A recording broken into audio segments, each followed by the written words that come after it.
ঢাকা শহরে যদি বড় কোনো ভূমিকম্প হয়, আল্লাহর কোনো বড় গজব আসে, তাহলে মূল পাপটা হচ্ছে জেনা। কারণ এখানে ঘরে ঘরে ফ্ল্যাটে ফ্ল্যাটে জেনা হচ্ছে। এখন সমকামিতা ছড়াচ্ছে। তারপরে কি হলো, এখন আবার এই যে দেবর ভাবি, ভাবি দেবর, শালি দুলা ভাই, কাজিন, এগুলো চলতেছে। আর সবচেয়ে মারাত্মক এখন যেটা, বাসায় বউ বাইরে আরেকটা মেয়ের সাথে জেনা, বাসায় হাজবেন্ড বাইরে একটা ছেলের সাথে জেনা।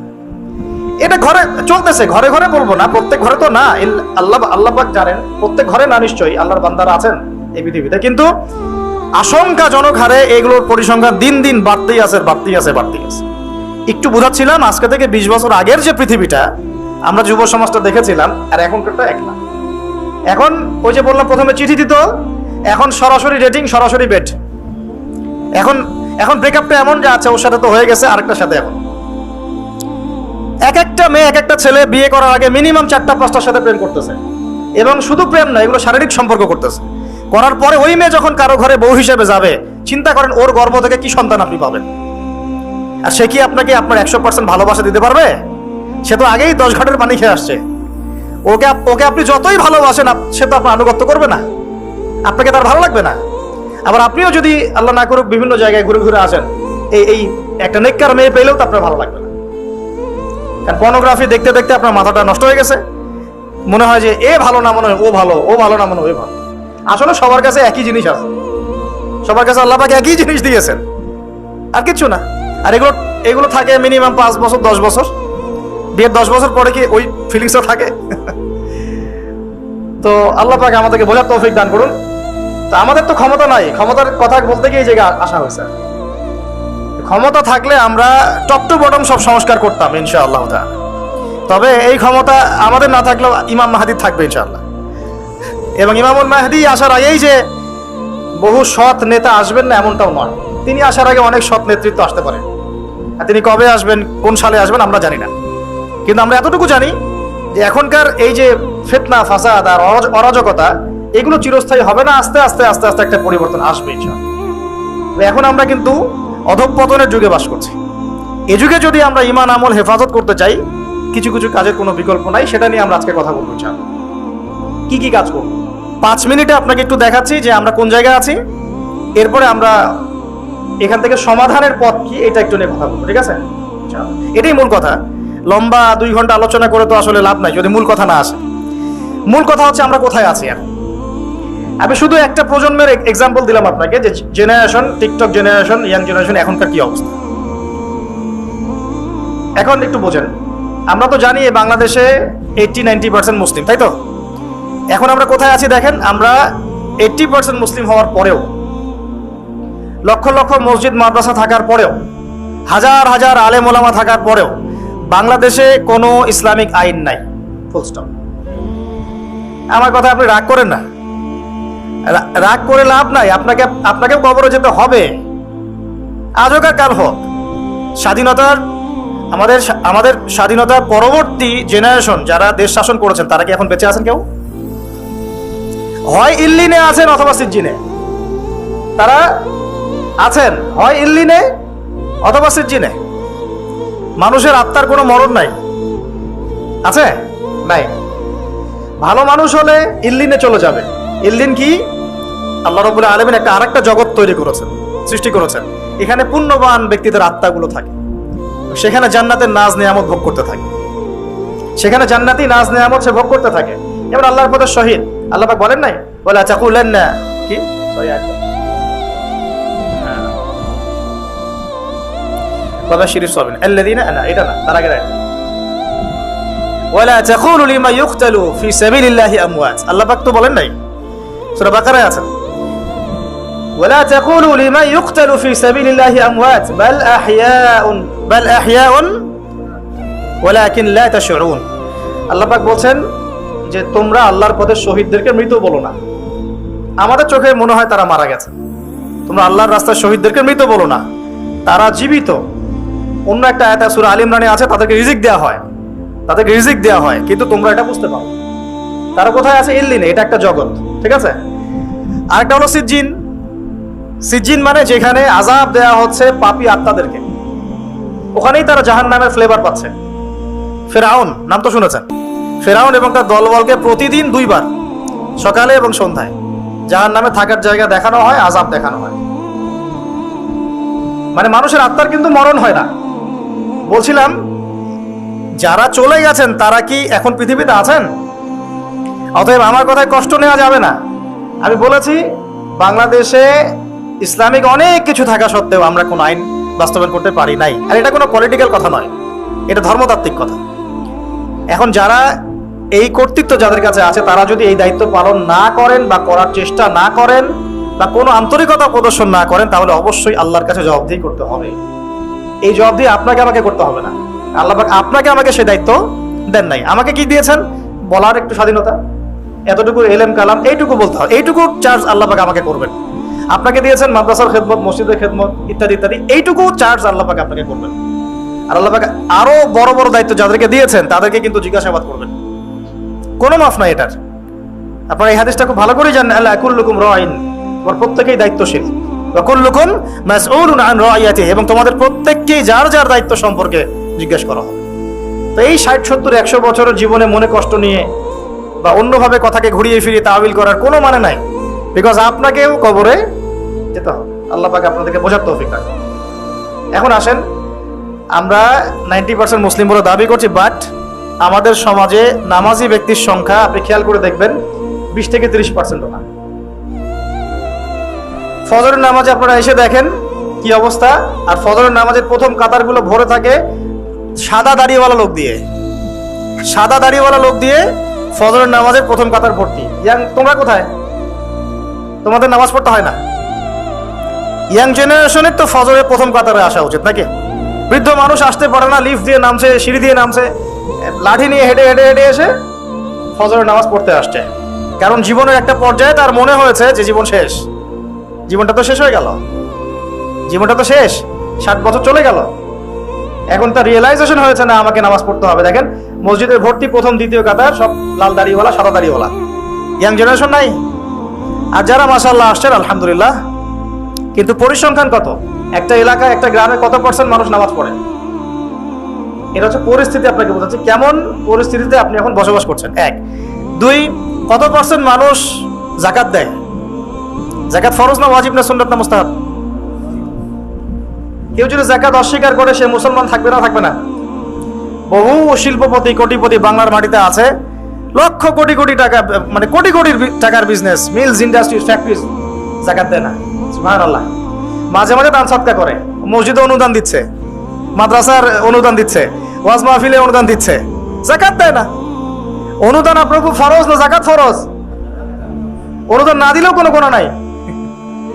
মসজিদে সাহায্য চেয়েছে, আপনি দিলেন না বা দিতে পারলেন না, গুনাহ নাই। কিন্তু ফরজ যাকাত না দিলে কি হবে? গুনাহ তো হবে। অস্বীকার যদি করে কুফরি হয়ে যাবে। আবু বকর সিদ্দিক রাদিয়াল্লাহু আনহু নাম শুনেছেন নিশ্চয়ই। তিনি যাকাত অস্বীকারীদের বিরুদ্ধে যুদ্ধ ঘোষণা করেছিলেন। আর যারা ইসলামিক ইকোনমিক্স পড়াশোনা করেছে বা ওয়ার্ল্ড অ্যাফেয়ার্স এর ওয়ার্ল্ড ইকোনমিক্স বোঝে তারা বলতে পারবে আপনাকে, সবাই বলতে পারবে না। এই মানুষগুলো বলতে পারবে যে যাকাত হচ্ছে একটা অর্থনীতির মূল ভিত্তি। এটা ঠিকঠাক মতো যদি একটা নেশন দেয় তাহলে ওই জাতির মধ্যে দারিদ্রতা আসবে না ইনশাআল্লাহ। আমাদের এখানে এত দারিদ্রতা কেন হচ্ছে? কেন এত ইনফ্লেশন? কেন এত এই, কেন সেই? দ্রব্যমূল্যের ঊর্ধ্বগতি, রিজার্ভ কমে যাওয়া, এটা ওইটা অনেক তো কারণ আমরা ব্যাখ্যা করি। টকশোতে বসলে তো বুদ্ধিজীবীর অভাব নাই। হ্যাঁ, সব বুদ্ধিজীবী বাংলাদেশেই জন্ম নিছে। যারা অনেকে আছে এমন নামাজও পড়ে না কিন্তু ইসলাম নিয়ে কথা বলে, কোরআন তেলাওয়াত করতে পারে না কিন্তু ইসলাম নিয়ে কথা বলে, এবং ওরাই মানুষকে বলছে কোনটা ঠিক কোনটা বেঠিক। এটাও কিন্তু হাদিসে আছে, আপনি জানেন কি না? উমর ইবনুল খাত্তাব রাদিয়াল্লাহু আনহু একজন সাহাবীকে বলছিলেন যে তুমি কি বলতে পারো ইসলাম কখন ধ্বংস হবে? ওই সাহাবী বলছেন, সম্ভবত তার নাম উবাই ইবনে কাব রাদিয়াল্লাহু আনহু, আমি একটু ভুলে গেছি। সেই সাহাবী বলছেন, ইয়া আমিরুল মুমিনিন, আপনিই বলেন ইসলাম কখন ধ্বংস হবে, আমি তো বলতে পারি না। তখন তিনি বলছেন যখন যখন 3টা বিষয় দেখবে তখন বুঝে নিবে ইসলাম ধ্বংস হয়ে যাবে। 1 নাম্বার, যখন দল্লাতুল আলেম, যখন দেখবে আলেমের পদস্খলন ঘটছে কিনা এখন। 1 নাম্বার কি? দল্লাতুল আলেম, আলেমের পদস্খলন ঘটছে, এখন এটা হচ্ছে কিনা। আর আমি রিকোয়েস্ট করি, আপনি সনদ অর্জন করেছেন, আপনি ব্যাকরণ খুব ভালো বোঝেন, তাফসীর করতে পারেন, আপনি মুহাদ্দিস মুফতি হয়েছেন, আলহামদুলিল্লাহ। আল্লাহর ওয়াস্তে এই অহংকারটা নিয়ে কবরে যায় না। আমি এটা আলেমদেরকে বলছি। বিনয়ের সাথেই বলছি, এই অহংকারটা নিয়ে কবরে যায় না। অনেকের মধ্যে দেখেছি ডিগ্রি, সনদ, সার্টিফিকেট সবই আছে, কিন্তু আখলাক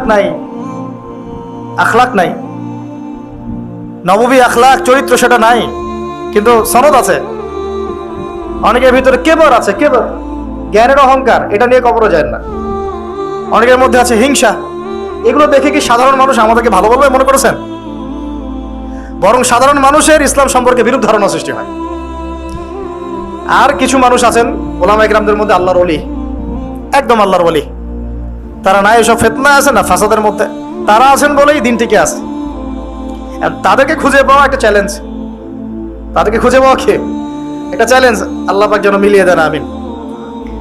তো যেটা বলছিলাম, 1 নাম্বার ইসলাম ধ্বংসের কারণ হবে, ওমর রাদিয়াল্লাহু আনহু বলছেন দাল্লাতুল আলেম, আলেমের পদস্খলন। 2 ওয়াল আইম্মাতুল মুদিল্লিন, শাসক বর্গের পদস্খলন, পথভ্রষ্ট শাসক। এটা সারা বিশ্বে আছে না এখন? দেশে দেশে, উপমহাদেশে, জেলায় জেলায়, গ্রামে গ্রামে পথভ্রষ্ট শাসক দিয়ে ভর্তি হয়ে গেছে। শাসন কার্য চালানোর অধিকার আপনার কোথায়? যখন আপনি নামাজই পড়ছেন না। উমর রাদিয়াল্লাহু আনহু শাসক ছিলেন না? উমর ইবনুল খাত্তাব শাসক ছিলেন কিনা? তো তিনি নামাজ পড়তেন না? তা আপনাকে জানাজার নামাজেই প্রথম দেখা যায় কেন? এর আগে কোথাও দেখা যায় না, পরেও দেখা যায় না কেন? সুবহানাল্লাহ। উমর ইবনুল খাত্তাব রাদিয়াল্লাহু আনহু কি ইমামতি করতে পারতেন না? পারতেন কিনা? ইমামতি করা অবস্থাতেই তো তাকে শহীদ করা হয়েছে, তাই না? তাহলে আপনি ইমামতি করতে পারেন না কেন? কে আপনার মাথায় বুঝ দিল যে ধর্ম এক জিনিস, রাজনীতি এক জিনিস? সুবহানাল্লাহ। কেন একজন পলিটিক্যাল নেতা সে কোরআন তেলাওয়াত করতে পারবে না? সে ইমামতি করতে পারবে না? ধর্ম কি, আমাদের ধর্মটা কি ওই নাকি বুদ্ধিজম, জিউজিজম, ইহুদিদের ধর্ম, খ্রিস্টানদের ধর্ম, বৌদ্ধ ধর্ম, যেখানে সব আলাদা আলাদা, সংস্কৃতি আলাদা, অর্থনীতি আলাদা, রাজনীতি আলাদা, ধর্ম আলাদা? আমাদের থেকে এরকম জগা খিচুড়ি ধর্ম নাকি কোরআনের এই কিতাবের মধ্যে আল্লাহ পাক সব নাজিল করেন নাই? এই কিতাবটা হাতে নিয়ে একটু বলুক দেখি যে এই কিতাবের মধ্যে সব নাই। কত বড় কলিজা আছে, আল্লাহর সামনে দাঁড়িয়ে বলুক যে এই কিতাবের মধ্যে আল্লাহ তুমি সব নাজিল করো নাই, তাই আমার এগুলো দরকার হচ্ছে। এই কথা বলার সাথে সাথে ঈমান চলে যায় মানুষের, যদি কেউ মনে করে যে এই কিতাবের মধ্যে এবং সুন্নতের মধ্যে আল্লাহ সব দেন নাই। তো আমার কথা রাগ করেন না, আমি আপনার নসিহত, আমি আপনার কল্যাণ কামনা করি। আমরা চাই যে আমরা সবাই একসাথেই জান্নাতে যাই, কিন্তু এভাবে হবে না। যেভাবে আমরা ব্যাখ্যা করছি ইসলামকে, এভাবে হবে না। আমরা ব্যাখ্যা করছি ইসলামের অর্থনীতি নাই, ইসলাম ওই নামাজ, রোজা, হজ, যাকাত চলবে, তাসবিহ তাহলিল চলবে, অর্থনীতিতে আমি যা ইচ্ছা তাই করবো, সুদ খাবো, ঘুষ খাবো, দুর্নীতি করবো, যা ইচ্ছা তাই করবো। এই ব্যক্তি মুসলিম নয়। আবার অনেকে মনে করছেন কোরআন সুন্নায় আমরা নামাজ, রোজা, হজ, যাকাত এগুলো করবো, সংস্কৃতির মধ্যে ইসলাম আনার দরকার নেই, ওটা আমি বুঝবো আমার মতো করে। কি পোশাক পরবো, কি করবো না, কোন পোশাক পরা যাবে, কোনটা যাবে না, হ্যাঁ, কোথায় নাচবো, কোথায় গাবো, কোথায় ঢাকঢোল পিটাবো, এটা আমরা বুঝবো। ইসলাম এটা নিয়ে কথা বলতে পারবে না। এটা কি আপনার চিন্তা চলতো না? আর অনেকে বলছে শিক্ষা নিয়ে ইসলাম কথা বলবে কেন? আমরা যা ভালো বুঝি সেটাই। আপনি তাসবিহ তাহলিল করেন, নামাজ, রোজা, হজ, যাকাত করেন, এটাই কি ইসলাম? শিক্ষার আয়াত দিয়ে ওহী শুরু হয়েছে, ইকরা বিসমি রাব্বিকাল্লাযী খালাক। কোরআনের পরতে পরতে জ্ঞান আর জ্ঞান, জ্ঞান আর জ্ঞান। এটা তো বাহার, সমুদ্রের মতো, যার এক ফোঁটাও আমরা অর্জন করতে পারি নাই। কোনো আলেম দাবি করতে পারে না যে আমি কোরআনের গভীরে ঢুকে গেছি। সবাই বলে যে আমি এক ফোঁটাও অর্জন করতে পারি নাই। অনেকে বলেন যে ইসলামের জায়গা চলবে, আমাদের কি বলে পলিটিক্সের জায়গা চলবে। কেন ভাই? আল্লাহ রাব্বুল আলামিন কি কোরআন সুন্নাহ সব নাজিল করেন নাই? হ্যাঁ, এটা আমি বুঝি, এটা বিশ্বাস করি এবং মানছি যে বিশ্বের প্রেক্ষাপটে সবকিছু ইম্পোজ করা সম্ভব না। এটা আমরা মানি, বুঝতে পারছি। বিকজ বিশ্বটা এখন শাসন করছে কারা? বলেন দেখি, কারা শাসন করছে? জায়নিস্ট কারা? পশ্চিমাদের মধ্যে একটা অ্যালায়েন্স আছে, ইহুদি খ্রিস্টান। সব ইহুদি, সব খ্রিস্টান জায়নিস্ট না। এই শব্দটা কি আগে খুব বেশি শুনেছেন, ইদানিং শোনেন? এই শব্দগুলো বলার কারণেই এত গালিগালাজ খেতে হচ্ছে, এত গীবত, তহমত, এত অপবাদ আসতেছে, এগুলো বলার কারণে। আমি যদি আপনাদেরকে খালি ফজিলত বয়ান করা শুরু করি, আমাকে মাথায় নিয়ে নাচবে সবাই। সুবহানাল্লাহ বললে এত নেকি হয়, আলহামদুলিল্লাহ বললে এত নেকি হয়। সারা জীবন এগুলো শিখবেন। একজন অফিসার আমাকে বলছিলেন যে ওযু আর গোসল শেখানো যায় না, এগুলো নিয়ে কথা বলা কি দরকার? তা বললাম, স্যার আপনার বয়স কত? 45। তো 45 আপনি ওযু গোসল শেখেন নাই, আমাকে আবার শেখাতে হবে? সারা জীবন কি অজু আর গোসলই শিখে যাবেন নাকি? তারা চিন্তা চেতনা এরকম যে ইসলাম এভাবেই চলবে। পুরো বিশ্বটা নিয়ন্ত্রণ করতেছে এখন এরা। শুধু কি বিশ্বের পলিটিক্স থেকে শুরু করে অর্থনীতি, সমরনীতি, অস্ত্রশস্ত্র, মিডিয়া, প্রযুক্তি সবই নিয়ন্ত্রণ করতেছে। এই অবস্থাতে তো আমরা আসলে 100% ইসলাম পালন করতে পারছি না, এটা সত্য কথা। কিন্তু আপনার আকীদা, বিশ্বাস তো থাকবে যে না, ইসলাম পরিপূর্ণ, এখন পারছি না, ইনশাল্লাহ চেষ্টা চালিয়ে যাব। আজকে পারতেছি না, 100 বছর পরে পারবো ইনশাল্লাহ। এরকম তো চেতনা থাকতে পারে নাকি? আর যদি গা ঢিলা দিয়ে দিই, আরে এখন আর সম্ভব না, এখন ইসলাম শুধু আমি নামাজই পড়বো, আর কিছু করার নাই, আমার কিছু বলাও যাবে না, জনমত তৈরি করা যাবে না, তাহলে তো আর কিছু হলো না। বিগত 100 বছরে আমাদের এই অবস্থা হয়েছে। এটাকে আমরা ওয়ার্ল্ড অ্যাফেয়ার্স এর ভাষায় বলি যে মনস্তাত্ত্বিক পরাজয়। কি এটা? মনস্তাত্ত্বিক পরাজয়। আমরা হেরে গেছি, মনস্তাত্ত্বিক ভাবে হেরে গেছি। তো ইনশাআল্লাহ আল্লাহ পাক আমরা যদি সফল নাও হই, আল্লাহ পাক ইনশাআল্লাহ এমন জেনারেশন নিয়ে আসবেন যারা সফল হবে। শুনে রাখা উচিত যে পরিস্থিতি কেমন এবং সমাধানের পথ কি। আমরা করতে না পারে আমাদের বাচ্চারা করবে, না হলে তাদের বাচ্চারা করবে। আপনারা একটা জিনিস দেখেন, আমি একটু আগে শাহরুখ খান, সালমান খানের কথা বলছি না, এখন আপনি কিছু মুভিজ দেখেন, এখন কিছু মুভিজ রিলিজ করা হচ্ছে, আমি দেখিনি, শুনেছি এবং কিছু কিছু ভাই আমাকে জানিয়েছে যে এখন এমন কিছু মুভিজ রিলিজ করা হচ্ছে যেগুলো দিয়ে বোঝানো হচ্ছে মুসলমানরা খারাপ, মুসলমানদের শাসনটা খারাপ ছিল পুরো বিশ্বে, স্পেশালি সাবকন্টিনেন্টে। তারা বোঝাতে যাচ্ছে, ওদের জেনারেশনকে তারা শিক্ষা দিতে যাচ্ছে, মুসলমানরা যারা সারা বিশ্ব শাসন করেছিল, মোগলরা, আফগানরা, টার্কিশরা ইত্যাদি ইত্যাদি, এরা ভালো ছিল না, এদের সময়ে মানুষ জুলুমের শিকার হয়েছে। এখন যেখানে মুসলমান পাবা ওদেরকে ডমিনেট করবা এবং তোমরা এদের বিরুদ্ধে তোমাদের আন্দোলন চালিয়ে যাবে। এটা কিন্তু ওরা শিখাচ্ছে মুভির মাধ্যমে। এখন এমন মুভিজ বের করতেছে ওরা দিন দিন, আপনারা জানেন, এগুলো হয়তো আপনারা ঘাটাঘাটি করলে আপনারা পাবেন চোখের সামনে। আমার কাছে তথ্য আসছে, আমি খালি বলবো। এগুলো সংস্কৃতি দিয়ে ব্রেন ওয়াশ করা হচ্ছে মানুষের, এবং ওদের মতাদর্শী যারা, ওদেরকে ইন্সপায়ার করা হচ্ছে যে মুসলমানদের এগেইনস্টে তোমরা অবস্থান নাও, শক্ত হও। আর আমরা ওই যে টিকটক, ওই যে ফেসবুক, ওই ইউটিউব স্ক্রলিং, নামাজের নাম নাই, কোরআন তেলাওয়াত তো নাই, কোরআন পড়তেও জানে না, হাদিসের কিতাব কখনো খুলেও দেখে না।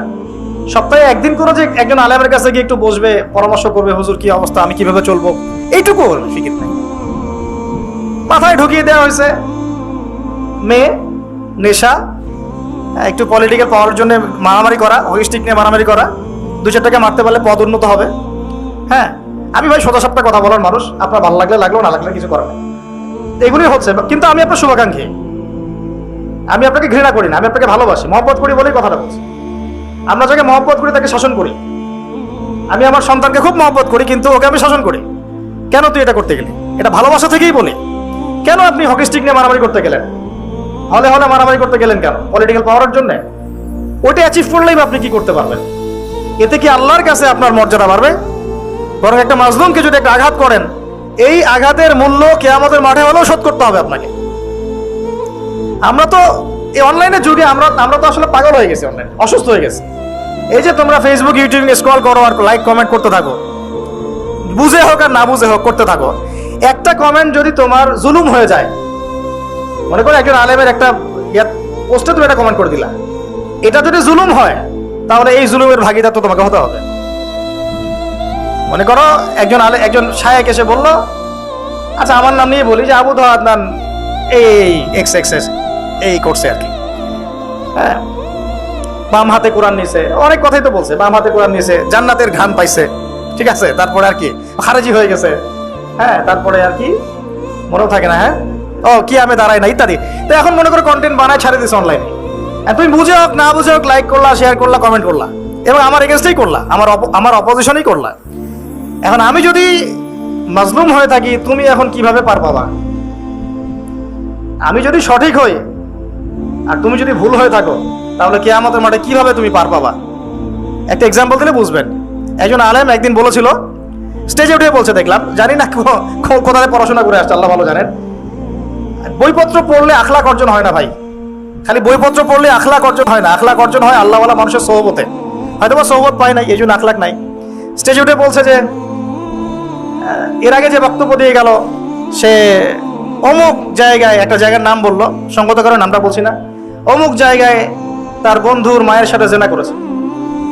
আমার কথা বললো, বন্ধুর মায়ের সাথে জেনা করেছে। আমার ব্যাপারে বললো এই কথাটা। এখন এই কথাটা অনলাইনে এসে ছড়িয়ে দিল সবার সামনে। এখন যদি 1 লক্ষ মানুষ এটা দেখে থাকে, শুনে থাকে, তাহলে এই 1 লক্ষ মানুষের গুনাহ আর এই অপবাদ আর এই গীবতের ঋণ সে কিভাবে শোধ করতে পারবে? এটা কি সম্ভব? এই কথাটাকে ফিরে নেওয়া সম্ভব? আর এই হলো অনলাইন। একটা এক্সাম্পল দিয়ে বোঝালাম, আমার ক্ষেত্রে বোঝালাম, আপনার যদি বুঝতে সুবিধা হয়। অতএব খুব সাবধান, এখানে বিচরণ লিমিটেড পরিসরে করবেন, যতটুকু কল্যাণ নিয়ে বের হয়ে চলে আসবেন। এর মধ্যে যদি বিচরণ করতে থাকেন আপনি ঘন্টার পর ঘন্টা, এবং বুঝে না বুঝে এই কাজগুলো করতে থাকেন, গীবতের, তোহমতের, অপবাদের এত এত গুনার পাহাড় ঘাড়ে আসবে যেটা আপনি আর শোধ করতে পারবেন না। একটা গুনাহ যদি মানুষের সাথে সম্পৃক্ত হয়, ওই ঋণ শোধ না করা পর্যন্ত জান্নাতি ব্যক্তি জান্নাতে ঢুকতে পারবে না। মনে করেন আমাদের ভাই আব্দুল্লাহর জান্নাতের ফয়সালা হয়ে গেছে, কথা মনে করেন, কিন্তু ভাই কাউকে গালি দিয়েছিল, কাউকে অপবাদ দিয়েছিল, কারো কাছ থেকে টাকা পয়সা নিয়েছে, দেয় নেই ফেরত, বা ইত্যাদি ইত্যাদি ইত্যাদি। মানুষের সাথে সম্পৃক্ত কোনো হক আছে, জান্নাতে যাওয়ার আগে একটা জায়গায় দাঁড় করিয়ে দেওয়া হবে, দাঁড়াবে। ফয়সালা তো হয়ে গেছে, তাহলে এখন দাঁড়াও। কেন? ফেরেশতাদেরকে দিয়ে বলানো হবে যে অমুকের এই ঋণ বাকি আছে, অমুকের এই গালির ঋণ বাকি আছে, অমুককে তুমি এই বাজে কথা বলছিলে এটা বাকি আছে, অমুককে অপবাদ দিয়েছিল এটা বাকি আছে। সবাই এখন সামনে আসা শুরু করবে একে একে। বেচারার কিন্তু আমল অনেক ছিল, একদম উহুদ পাহাড়ের সমান নেকি নিয়ে এসে উঠছে। এবার ওখানে কি শোধ করার কোনো সুযোগ আছে? ব্যাস, এবার আল্লাহ পাক বলবেন এর আমল নামা থেকে নেকি দিয়ে দিয়ে এই ঋণগুলো শোধ করে দাও। ওই ব্যক্তির আমল নামা থেকে নেকি দেওয়া হবে, যাকে গালি দিয়েছে ওকে, যার গীবত করেছে ওকে, যাকে তহমত দিয়েছে ওকে, যাকে অপবাদ দিয়েছে সবাইকে নেকি দেওয়া হবে।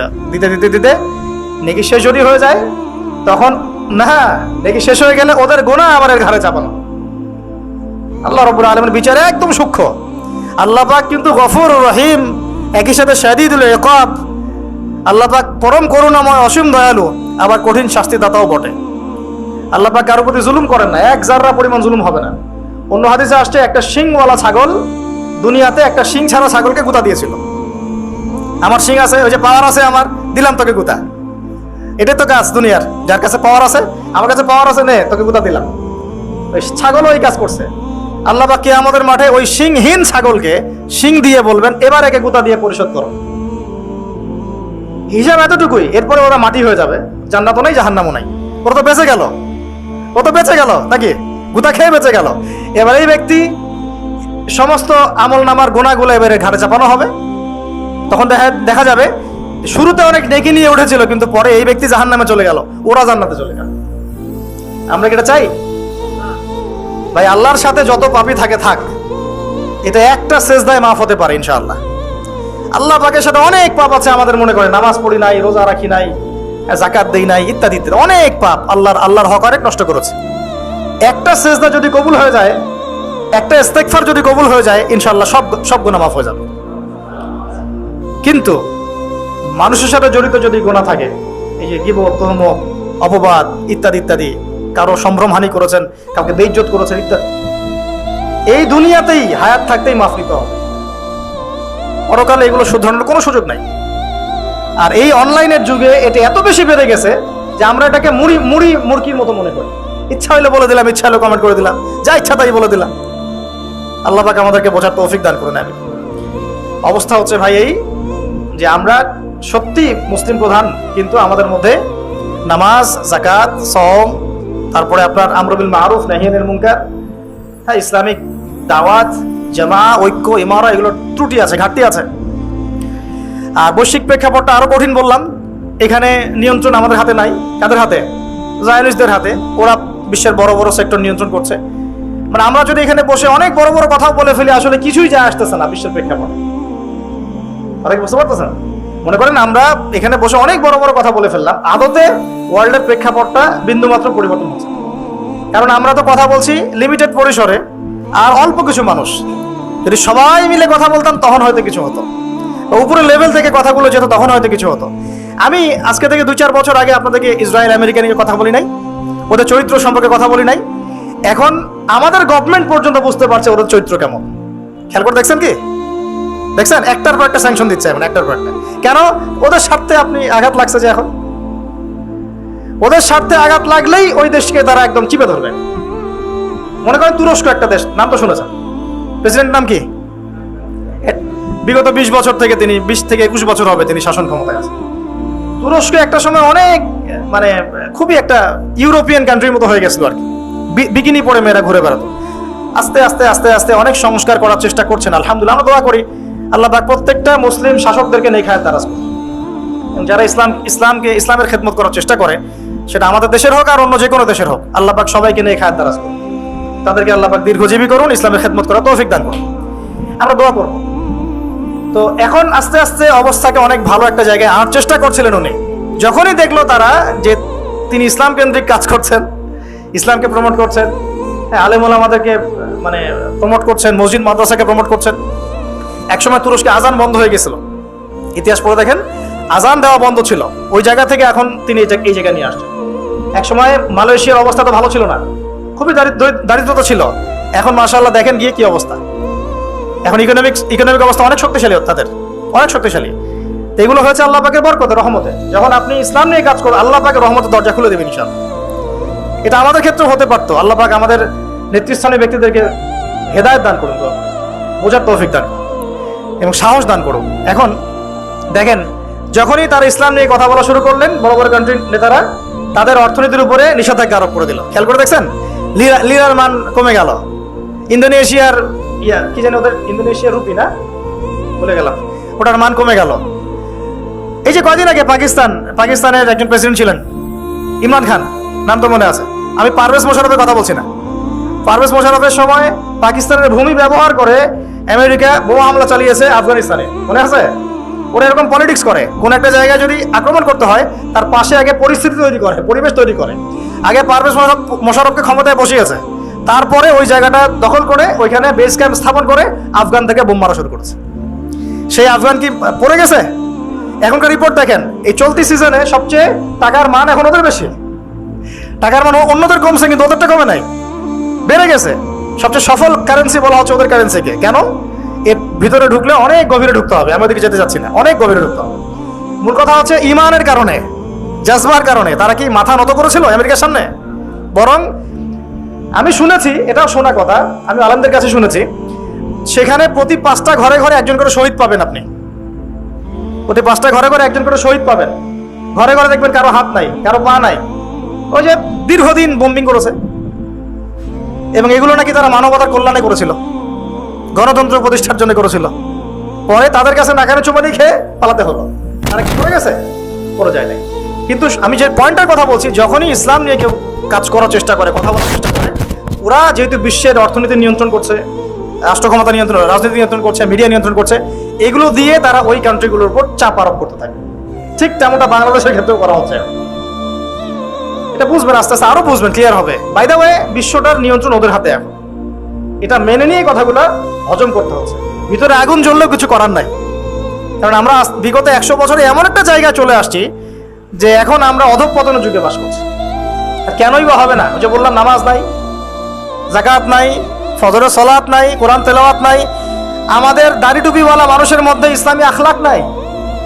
দাড়ি আছে, টুপি আছে, মাশাআল্লাহ, আখলাক নাই। একটা হিন্দুর দোকানে গিয়ে দুধ কিনতে কমফোর্ট ফিল করি যে ওই বেচারা মাপে কম দিবে না, দুধে ভেজাল দিবে না। একটা মুসলমানের দোকানে আপনি পণ্য কিনতে 1000বার চিন্তা করেন, বাপে বাপ কোন দিক দিয়ে ঠকায় দেয় আমাকে, কোন জায়গায় চলে আসি। মুসলমান ছেলেরা তোমরা এখন জেনায় লিপ্ত হচ্ছ, টিকটক করছো, ফ্রি মিক্সিং করছো, মেয়েদের সাথে ডেটিং করছো, আড্ডা মারছো, ঘুরছো। ইতিহাস পড়তেছো না, আমরা কোন জাতি সেটা জানতেছো না। কোরআন পড়তেছো না, নামাজ পড়তেছো না, মাদকের কাছে যাচ্ছ। মুসলমান, এটা মুসলমান ছেলেরা, মুসলমানরা সুদ খাচ্ছে, ঘুষ খাচ্ছে, দুর্নীতি করতেছে। তাহলে আমরা বিগত 100 বছর এই জায়গায় আসবো না কেন? সেটা আমাকে বলেন। এখন সমাধানে আসে, আমরা কি আদৌ চাই যে অবস্থার পরিবর্তন হোক? মোবাইল ফোনগুলো একটু বন্ধ করেন। আমরা কি আদৌ চাই যে এই অবস্থার পরিবর্তন হোক? সত্যি চাই কি ভাই? আচ্ছা, আমরা না হয় নাই বা পারলাম, আমরা চাই না আমাদের সন্তানরা পারুক, আমাদের সন্তানরা পারুক। আমরা তো 30 বছর চলে গেছে, আপনার হয়তো 40, আপনার 50 চলে গেছে, কারো 60 চলে গেছে, পারি নাই। আমরা কি চাই না আমাদের সন্তানরা পারুক বা তাদের সন্তানরা পারুক? কেউ পারুক বা না পারুক, আল্লাহ পাক কি বলেছেন শোনেন। এই কথাটা বলে সমাধানগুলো বলে দিই, পয়েন্টগুলো খালি। আল্লাহ পাক বলেছেন যে ওয়াইন তাতাওয়াল্লাউ, তোমরা যদি মুখ ফিরায় নাও। ও তার আগে আল্লাহ বলেছেন সূরা মুহাম্মাদে আছে, ইন তানসুরুল্লাহ ইয়ানসুরকুম ওয়া ইউসাব্বিত আকদামাকুম, তোমরা যদি আল্লাহকে সাহায্য করো, আল্লাহর দ্বীনকে সাহায্য করো, আল্লাহ পাক তোমাদেরকে সাহায্য করবে ইনশাআল্লাহ। শর্ত আছে একটা, এমনি এমনি সাহায্য আসবে না। কখন সাহায্য আসবে বলেন? যখন আমরা আল্লাহর দ্বীনকে সাহায্য করব। বলেন তো আমরা আমাদের আল্লাহর দ্বীনকে কতটুকু সাহায্য করছি নিজ নিজ জায়গা থেকে? আপনারা আল্লাহ পাক তৌফিক দান করুন, আপনারা উমরা করতে যান, হজ করতে যান, রাসূল সাল্লাল্লাহু আলাইহি ওয়াসাল্লাম রওজা জিয়ারত করবেন ইনশাআল্লাহ। আল্লাহ পাক তৌফিক দান করুন। সেখানে যদি আপনার ভিতরে অনেস্টি থাকে, আপনার লজ্জা লাগবে। আপনি রাসূল সাল্লাল্লাহু আলাইহি ওয়াসাল্লামের সামনে দাঁড়াতে লজ্জা বোধ করবেন, আপনার ভিতরে খারাপ লাগবে। যদি আপনার মধ্যে অনেস্টি থাকে, মনে একটা ফিলিংস আসতে পারে আপনার যে নবী মুহাম্মদ সাল্লাল্লাহু আলাইহি ওয়াসাল্লাম তার উম্মতের জন্য 23 বছর অবর্ণনীয় কষ্ট সহ্য করলেন, আমি তার কাছে আসছি আজকে সালাম দিতে, তার দিনের জন্য কি করে আসছি? তিনি কি এই দিন ছাড়া আর কিছু রেখে গেছেন? আমরা তার দিনের জন্য কি করলাম, কতটুকু করতে পারলাম? তো আল্লাহ পাক এটাই বলছেন, ইন তানসুরুল্লাহ, তোমরা যদি আল্লাহকে সাহায্য করো, মানে আল্লাহর দ্বীনকে সাহায্য করো। তার মানে আল্লাহকে সাহায্য করার অর্থ কি? আল্লাহর দ্বীনকে সাহায্য করো। তাহলে আল্লাহ পাক ইন তানসুরুল্লাহ ইয়ানসুরকুম, আল্লাহ পাক তোমাদেরকে সাহায্য করবেন। ওয়া ইউসাব্বিত আকদামাকুম, তোমাদের পা আল্লাহ পাক সুদৃঢ় করে দিবেন ইনশাআল্লাহ। আর আল্লাহ পাক এই সূরার শেষের দিকে বলছেন, সূরা মুহাম্মাদে আছে, ওয়া ইন তাতাওয়াল্লাউ, আর তোমরা যদি মুখ ফিরায় নাও, মানে দিন পালনও করো না, দাওয়াতও দাও না, দিন প্রচার প্রসারের চেষ্টা করো না, মানে দিন নিয়ে তোমাদের কোনো ফিকির নাই। ওয়া ইন তাতাওয়াল্লাউ, মুখ ফিরায় নাও যদি, আল্লাহ পাক কি করবেন? ইয়াস্তাবদিল কওমান গায়রাকুম, আল্লাহ পাক তোমাদেরকে সরায় দিয়ে নতুন একটা কওম নিয়ে আসবেন। আমাদের কোনো প্রয়োজন আছে আল্লাহ পাকের? আমরা না থাকলে কি মহাবিশ্বে খুব ক্ষতি হয়ে যাবে? আমরাই যারা এখানে বসে কথা বলছি, আমরা যতক্ষণে কথা বলছি, এই 1 ঘন্টাতে পৃথিবী কিন্তু ঘুরে গেছে অনেক দূর, সময় চলে গেছে। আমরা পরকালের দিকে আগায় গেছি, একটু কবরের দিকে আগায় গেছি, তাই না? কিয়ামতের দিকে আগায় গেছি। আমরা যদি এখন পৃথিবীতে নাই বা থাকতাম, পৃথিবীর কোনো ক্ষতি হতো? ঘূর্ণন কমে যাইতো? সুবহানাল্লাহ। এটা বুঝতে হবে প্রিয় ভাই। একটা ফিকির করবেন খালি বাসায় গিয়ে, যে আপনি না থাকলে কারো কিছু আসে যায় কিনা। কালকে যদি আমরা কেউ না থাকি, আল্লাহ না করুক পৃথিবীতে, তাহলে কারো কি কিছু এসে যাবে কিনা? আপনার বাবার, আপনার মায়ের, আপনার ভাইয়ের, আপনার বোনের, আপনার বসের, আপনার স্ত্রীর, আপনার সন্তানের, কারো কিছু আসে যাবে। এটা এভাবেই চলতে থাকবে। আপনার জায়গায় আবার কেউ আসবে, তাই কি না? এরকমই আপনার জমি অন্য কেউ নিবে, আপনার ব্যবসা অন্য কেউ দেখবে, এগুলোই হবে। সো আমরা যদি এইটুকু বুঝতে পারি, তখন আপনার মধ্যে চেতনা আসবে ইনশাআল্লাহ, আমার জীবনটা আল্লাহর জন্য, আমি আল্লাহর দ্বীন পালন করব, আমল করব, দ্বীনে জ্ঞান অর্জন করব, প্রচার করব, দাওয়াতি কাজ করব। আল্লাহ পাক আমার হাতে যদি দ্বীনের বিজয় দেন তাই হবে, যদি না হয় এই পথে চেষ্টা করতে করতেই শাহাদাত বরণ করব ইনশাআল্লাহ। এই চিন্তা থাকবে, তখন আপনার জীবনে একটা মোটিভ থাকবে। এখন কি জীবনে কোনো মোটিভ বা গোল আছে? এখন গোল আছে, চাকরি, ব্যবসা, জমি, সুন্দরী নারী, এই তো। এখন প্রথম কথা হচ্ছে, যদি আমরা চাই যে আল্লাহ পাক আমাদেরকে সরায় দিয়ে নতুন কওম নিয়ে আসুক, সুম্মা লা ইয়াকুনু আমসালাকুম, তারা তোমাদের মতো হবে না। আমরা যদি আমাদের সৌভাগ্য অর্জন করতে চাই যে আল্লাহ পাক আমার দ্বারাই সেই খেদমতটা নেক, হ্যাঁ, আমরা নিজেদেরকে প্রমাণ করে দেখাই, তাহলে এই কয়েকটা কাজ মনোযোগের সাথে করার চেষ্টা করতে হবে। আল্লাহ পাক তৌফিক দান করুন, আমিন। কি কাজ ভাই? 1 নাম্বার, খালি পয়েন্টগুলো বলে দেবো, আর লম্বা করছি না। আপনাকে আমাকে সবাইকেই দ্বীনের ইলম অর্জন করতে হবে। কি কাজ ভাই বলেন? ইলম ছাড়া কোনো কাজ নাই। আমরা আগেই বড় বড় অনেক জায়গায় কথা বলি, দিন কায়েম, জিহাদ, ইকামতের দিন, অনেক কথা বলি না? কিন্তু সবচেয়ে বড় বড় কথাগুলো আগে নয়। আগে কি ভাই বলেন? দ্বীনের জ্ঞান অর্জন, দ্বীনি ইলম অর্জনের এই সমুদ্রে আপনাকে ডুব দিতে হবে। এবং এই ডুবটা আপনি দিবেন একা একা নয়, কোনো না কোনো একজন, অন্তত একজন মুহাক্কিক বরেণ্য কোন আলেমের সোহবতে, অন্তত একজন। যদি একাধিক থাকে তো আলহামদুলিল্লাহ, যদি আপনি 10 জন আলেমের সাথে সম্পর্ক রাখেন আলহামদুলিল্লাহ, কোনো সমস্যা নাই। কিন্তু অন্তত একজন মুহাক্কিক আলেমের সাথে পরামর্শ করে পড়াশোনা করতে করা যাবে ইনশাআল্লাহ।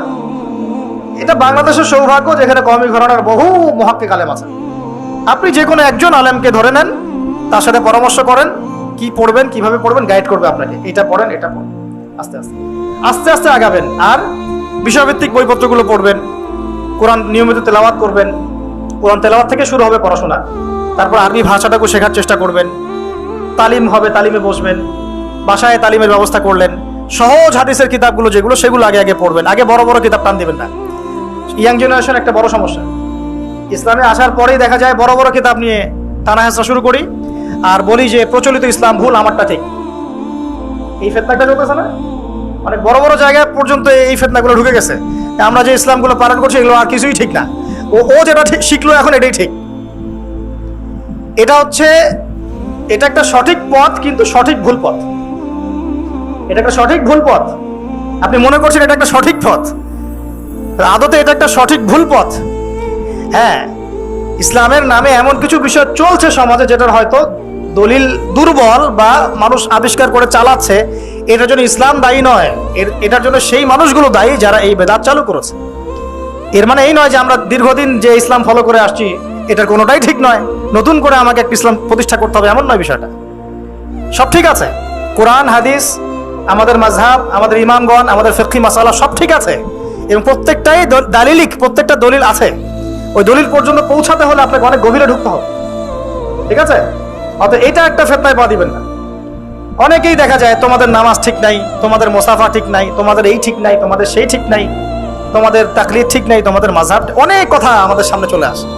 অথচ কয়েকদিন আগে সে ইসলামের সাথে কোনো সম্পর্কই ছিল না, কয়েকদিন হলো নামাজ পড়া শুরু করে এগুলো কথা বলা ঠিক নয়, কারণ গভীর আপনি এখনো জান নাই। তো আপনি যাদের বক্তব্য টুকটাক শুনে বা কিছু চটি বই পড়ে এই সিদ্ধান্তে এসেছেন, ওই বইগুলোর বিপরীতে বরেণ্য ওলামায়ে কেরামদের অনেক লিখনী আছে, তাদের অনেক বক্তব্য আছে। আপনি তাদের পর্যন্ত যান আগে, আপনি যাদের কাছে করে দেখেন কোনটা ঠিক কোনটা বেঠিক। যেগুলো প্রতিষ্ঠিত হয়েছে সমাজ, এগুলো কোনোটাই বিনা দলিলে হয় নাই, পিছনে দলিল আছে অবশ্যই, ওই পর্যন্ত আপনাকে পৌঁছাতে হবে। আল্লাহ পাক আপনাদেরকে বোঝার তৌফিক দান করুন। তো অন্তত পড়াশোনা চলবে এবং অন্তত একজন মুহাক্কিক আলেমকে আপনি ধরে থাকবেন, অন্তত একজন। আর যদি আপনি একাধিক 10 জন 20 জন আলেমের সোহবতে থাকতে পারেন আরো ভালো, কোনো সমস্যা নেই।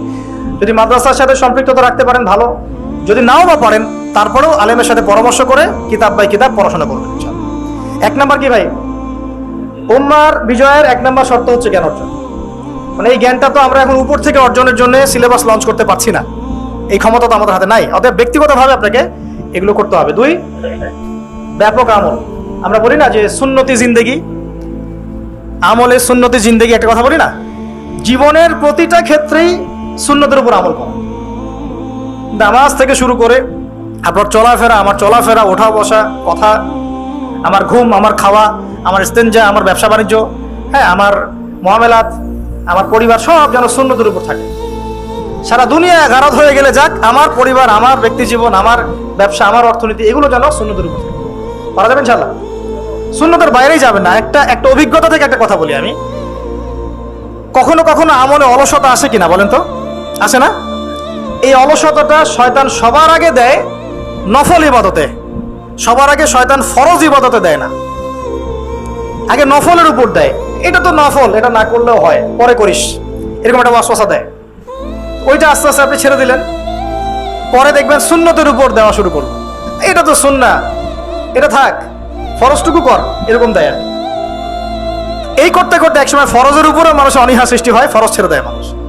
একবারে মানুষ ফরজ ছেড়ে দেয় না, কিন্তু আগে মুস্তাহাব ছাড়ে, তারপর নফল ছাড়ে, তারপর সুন্নত ছাড়ে, পরে ফরজ ছাড়ে। কিন্তু এই জন্য আমরা সুন্নত শক্ত করে ধরে থাকবো, যাতে এই সুন্নত শয়তান না ছাড়াতে পারে, তাহলে ফরজ টিকে থাকবে ইনশাআল্লাহ। ঠিক আছে ভাই, সুন্নতের আমল থাকবে ইনশাআল্লাহ, ইলমের মেহনত, আমলের মেহনত। এরপরে থাকবে আমার অর্থনীতি। খুব সতর্কতার সাথে ব্যবসা বাণিজ্য করবেন, চাকরি বাকরি করবেন, কৃষিকাজ করবেন, আপনার অর্থনীতি চালাবেন খুব সতর্কতার সাথে। চেষ্টা করবেন, সর্বোচ্চ চেষ্টা করবেন এখানে যেন কোনো হারামের টাকা না আসে, কোনো সুদের টাকা, কোনো ঘুষের টাকা, কোনো করাপশনের টাকা জান চলে গেলেও যেন না আসে, এইভাবে চেষ্টা করবেন। তবে এই চেষ্টাটা করা খুব কঠিন এই যুগে, কারণ এই যে বললাম পুরো ব্যাংকিং সিস্টেম ওদের মনিটরড, এখানে সুদ আছে, আবার এই কারেন্সির মধ্যে সুদ আছে, পেপার মানির মধ্যে রিবা আছে, ইলেকট্রনিক মানির মধ্যে রিবা আছে, সামনে যেটা আসবে আরো ভয়ঙ্কর ক্রিপ্টোকারেন্সি, ওটার মধ্যে তো রিবা। তোমরা যারা ফ্রিল্যান্সিং করো এগুলোর মধ্যেও দেখবা যে হারাম ঢুকে গেছে, বিটকয়েন চলে আসতেছে, আস্তে আস্তে অনেক কিছু আসতেছে। মানে পৃথিবী যে ওই বললাম ঘুরতেছে, পৃথিবীকে আমাদের দিকে আস্তে আস্তে আস্তে আস্তে দাজ্জালের যুগের দিকেই পৃথিবী যাচ্ছে, ফিতনা বাড়তেই থাকবে আর বাড়তেই থাকবে। তো সর্বোচ্চ চেষ্টা করব হারাম থেকে বেঁচে থাকার জন্য, আল্লাহ পাক তৌফিক দান। আর ভাই নিজে বাঁচবো, মানুষকে হারাম খাওয়ায়েন না, আল্লাহর রাস্তায় মানুষকে হারাম খাওয়ায়েন না। অনেকে ব্যবসা করেন, মাপে কম দিয়েন না। অনেকে যে গরু ছাগলের হাঁস মুরগির ব্যবসা করেন, এগুলো আল্লাহর নাম ছাড়া জবাই করেন না। অনেকে হোটেলের ব্যবসা করতেছেন, হোটেলে খাবার দাবারের ব্যবসা করতেছেন, এখানে হারাম খাবার ঢুকায়েন না, বাসি পচা খাবার মানুষকে খাওয়ায়েন না। যেটা খাওয়াবেন রান্না করার আগে জবাই করে আল্লাহর নাম নিয়ে জবাই করেন। কারণ সবাই মুসলিম, আপনার কারণে অন্যের নিজের ক্ষতি করেন একটা জিনিস, নিজের কারণে অন্যের ক্ষতি হলো আরো ভয়ঙ্কর, এটা মারাত্মক। একটা হলো আমি নিজে একটা পাপ কাজ করতেছি, এটা আল্লাহর কাছে ক্ষমা চাবো, আর আমার জন্য আরো 10টা মানুষ পাপে লিপ্ত হলে সমস্যা হয়ে যাবে। নিজে সুদের সাথে সম্পৃক্ত আছেন সেটা একটা বিষয়, আরো 10 জনকে সুদ খাওয়াতে চান না। অনেকে দেখলাম সেলুনের দোকান দিয়েছেন, অনেকেই আসতে দেখলাম শেভ করতেছে, ওটা দেখে মনে পড়লো। এখন যে শেভ করতেছে ও তো হারাম কাজ করতেছে, আর যে করে দিচ্ছে সেও তার রিজিকটা হারাম করে ফেলবে। হারাম করলো কিনা বলেন? হারাম কাজ করতেছে, এটা দিয়ে রিজিক, এটা আমার পরিবারে যাবে, ওই রিজিকটা পরিবারের লোকজন খাবে, ওই রক্ত মাংস দিয়ে আমার সন্তান গড়ে উঠবে, ইসলাম কিভাবে কায়েম হবে? আর আবু বকর সিদ্দিক রাদিয়াল্লাহু আনহু একবার খাবার খেলেন, খাওয়ার পরে তিনি জিজ্ঞাসা করলেন, খাবার কোত্থেকে নিয়ে আসছো? খাওয়ার পরে জিজ্ঞাসা করলেন, খাবার কোত্থেকে নিয়ে আসছো? তার দাস বলছে, আমি জাহিলি যুগে গণকি কাজ করতাম, ওই যে জ্যোতির্বিদ্যা, হাত দেখে দেওয়া, বুঝেন না, গণকি কাজ করতাম, সেই গণকির একটা পয়সা পাইতাম, বাকি ছিল, ওই টাকাটা দিয়েছে আজকে আমাকে, ওইটা দিয়ে আজকে খাবার কিনেছি। আবু বকর রাদিয়াল্লাহু আনহু বলে, আমাকে তো ধ্বংস করলা, তুমি আমাকে ধ্বংস করে ফেললা। এই বলে তিনি নিজের এই আঙ্গুল গলায় ঢুকিয়ে যতক্ষণ খাবার বের হয় নাই, বমি করতে করতে করতে করতে অবস্থা খারাপ। এই ছিল সাহাবীদের নমুনা, এই ছিল তাদের জীবন। আমি যে কথাগুলো বলছি, আল্লাহ পাক আমাকে আমল করার তৌফিক দান করুন, আমিন। কারণ আমরা কেউই এখন হারাম রিজিক থেকে মুক্ত নই। আপনি ইগোতে নিয়েন না কথাটা, আমি কেউই হারাম রিজিক থেকে মুক্ত নই। মনে হচ্ছে যে হ্যাঁ আমি তো হারামে যাই না, আমি তো ব্যবসা করে খাই, ইত্যাদি ইত্যাদি। সূক্ষ্মভাবে কোথায় কোথায় সুদ আর দুর্নীতি আর মাপে কম আর চকল ঢুকে গেছে, আপনি বুঝতেই পারতেছেন না। তবে আমরা কি করব এখন তাহলে? ফাত্তাকুল্লাহা মাস্তাতা'তুম, সর্বোচ্চ চেষ্টা করব সাধ্যমতো আল্লাহকে ভয় করার জন্য। এরপরে যদি কোনো হারাম ঢুকে যায়, আল্লাহ মাফ করে দিও। আমরা এর চেয়ে বেশি পারলাম না, আল্লাহ চেষ্টা করে পারলাম না, আল্লাহ মাফ করে দিও। 5 নাম্বার হচ্ছে পরিবার ঠিক করে ফেলা। পরিবারের মধ্যে দিন প্রতিষ্ঠা করার চেষ্টা করি, আল্লাহ পাক তৌফিক দান করুন। আমাদের সমাজ নিয়ে বড় বড় কথা পরে, আগে পরিবারে পর্দা কায়েম করতে হবে ভাই। ছোট ছোট ছেলে মেয়েদেরকে ছোটবেলা থেকেই ইসলাম শেখাতে হবে, ছোট মেয়েদেরকে ছোটবেলা থেকেই পর্দায় আনার চেষ্টা করতে হবে, ছোট ভাই বোনদেরকে কোরআন শেখাতে হবে, বক্তব্য দিতে হবে। এমন কোনো জায়গায় আমরা তাদেরকে পড়াবো না যেখানে পড়লে পরে তারা নাস্তিক হয়ে যাবে, এটা আমরা করবো না। এমন কোনো জায়গায় আমি আমার ছেলে মেয়ে ছোট ছোট ভাই বোনদেরকে পড়াবো না, ভালো করে মাথায় ঢুকায় নেন না, যেখানে পড়লে কয়েক বছর পর তারা নাস্তিক হয়ে যাবে, এমন কোনো জায়গায় আমরা পড়াবো না। প্রয়োজনে আমি নিজে ওকে বাসায় একা একা পড়াবো, কোনো সমস্যা নেই। আগে পড়ানো হয় নাই, আগে এভাবেই আলেম তৈরি হয়েছে। বলেন আপনারা, এভাবে আলেম তৈরি হয়নি? একজন ওস্তাদের কাছে 2 বছর, আরেকজন ওস্তাদের কাছে 2 বছর, তারপর 2 বছর করতে করতে করতে আলেম তৈরি হয়েছে। এভাবেই তো আলেম তৈরি হয়েছে। আর সেই সব বরেণ্য আলেমদের কিতাবই তো আমরা এখন পড়ি, তাদের কিতাব অনুবাদও করা হয়নি এখনো সব। এভাবেই একটা জেনারেশন তৈরি হয়েছে তাবেঈনদের। যদি আমরা এমন কোনো প্রতিষ্ঠান না পাই যেখানে বিশুদ্ধ করে ইসলামী তারবিয়ত দেয়া হচ্ছে, তখন প্রয়োজনে আপনি একাই পড়াবেন। কিন্তু আলহামদুলিল্লাহ আমাদের দ্বীনি প্রতিষ্ঠান যথেষ্ট আছে। এই দ্বীনি প্রতিষ্ঠানগুলোকে প্রাধান্য দিবেন। তাই বলে এটা বলছি না যে জেনারেল শিক্ষায় শিক্ষিত করবেন না, কারণ জেনারেল শিক্ষায় শিক্ষিত না করলে আবার আপনি এই যুগের সাথে তাল মিলাতে পারবেন না। তাই দুটো সমন্বয় লাগবে, এই সমন্বয়টা আমাদেরকে করতে হবে। আল্লাহ পাক আমাদেরকে করার তৌফিক দান করুন। আরেকটা কাজ করব, সেটা হলো আমরা আমাদের জায়গা থেকে কমপক্ষে পার্ট টাইম, ফুল টাইম না হোক, কমপক্ষে পার্ট টাইম দাওয়াতি কাজ করবো ইনশাআল্লাহ। সবাই মিলে দাওয়াতি কাজ করতে হবে। বাল্লিগু আন্নী ওয়ালাউ আয়া, একটা এত যদি জানেন প্রচার করবেন, আল্লাহর রাস্তায় সময় দিবেন, দাওয়াত কিভাবে দিতে হয় শিখবেন, দাওয়াতের মেহনত উসুলগুলো শিখে নেবেন। পড়াশোনা তো করতেই থাকবেন, আমল করতে থাকবেন, অল্প অল্প করে আপনি মানুষকে দাওয়াত দিবেন। এই দাওয়াত দেওয়ার জন্য যে সবাইকে মুফতি হতে হয় জরুরি না তো। আমরা ধরেন ব্যবসা করছি, এখানে আমার পাশে এক ব্যবসায়ী ভাই আছে, আমি তাকে দাওয়াত দিতে পারি, ভাই সুদের টাকাটা খাইস না, মাপে কম দিস না, বাস দাওয়াত হয়ে গেল। তো আমি নামাজ পড়ছি, আমি তো আমার পাশের কলিগকে বলতে পারি, ভাই চলেন নামাজটা পড়ে আসে, বাস দাওয়াত হয়ে গেল। আমি পর্দা করছি, আমার পাশের বোনকে বলতে পারি যে বোন আপনিও পর্দা করেন, জীবন আর কতদিন, পর্দা করে নেন। এই হসপিটালে একজন ওই যে লাশ কাটে না, ওই যে মেডিকেল স্টুডেন্টদেরকে লাশ কেটে দেখায়, তা আমার এক স্টুডেন্ট সেখানে, উনিও ডক্টর মাশাআল্লাহ, উনি বলছেন যে যখন লাশ কাটার জন্য নিয়ে আসলো মেডিকেলে, মানে ফার্স্ট ইয়ারে কি সেকেন্ড ইয়ারে এটা করে তোমাদের? ফার্স্ট ইয়ারে মনে হয়, সেকেন্ড ইয়ারে মেবি। তো এই লাশটা ছিল একটা মেয়ের লাশ, আর যারা উপর থেকে দেখছে, এটা তো কাটা অনেকেই দেখে, স্টুডেন্ট তো অনেক, সবাই তার কাছে আসতে পারে না, অনেকে দূর থেকে দেখতেছে। তো যে টিচার এই কাজটা করতেছে, সেই টিচারটা করতে গিয়ে মাথাটা এখানে কিন্তু খুলে ফেলে, কিছু একটা দিয়ে আঘাত করে খুলে ফেলে। তখন উনি বলছেন যে এই যদি হয় শেষ পরিণতি, তাহলে তোমাদের এত লিপস্টিকের কি দরকার আছে? টিচার বলছেন এই কথা। আমার স্টুডেন্ট এখন বলছেন যে ওই দিন এই কথাটা আমার মাথায় এমনভাবে ক্যাচ করেছে যে তারপর থেকে সে তার জীবনটা পরিবর্তন করেছে, পর্দায় আসা শুরু করেছে। একটা মেয়ের যদি জীবনের শেষ অবস্থা এই হয়, তাহলে এই বেপর্দায়ের কি দাম আছে? এই ফ্যাশন শো, এই বিউটি কন্টেস্ট, এই লিপস্টিক, এই স্নো পাউডার ইত্যাদি লাগাই যে বাইরে ঘুরতেছ, এগুলোর কি দরকার আছে? ওই স্যার এই দাওয়াতটা দিয়েছিল তার ছাত্রীদেরকে, তাদের মধ্যে অনেকে হেদায়েত হয়ে গেছে আলহামদুলিল্লাহ। এটাই বলছি যে আমরা কিন্তু সবাইকে চলতে ফিরতে হেদায়েত এর পথে আনার চেষ্টা করতে পারি। আল্লাহ পাক আমাদের সবাইকে তৌফিক দান করুন, আমিন।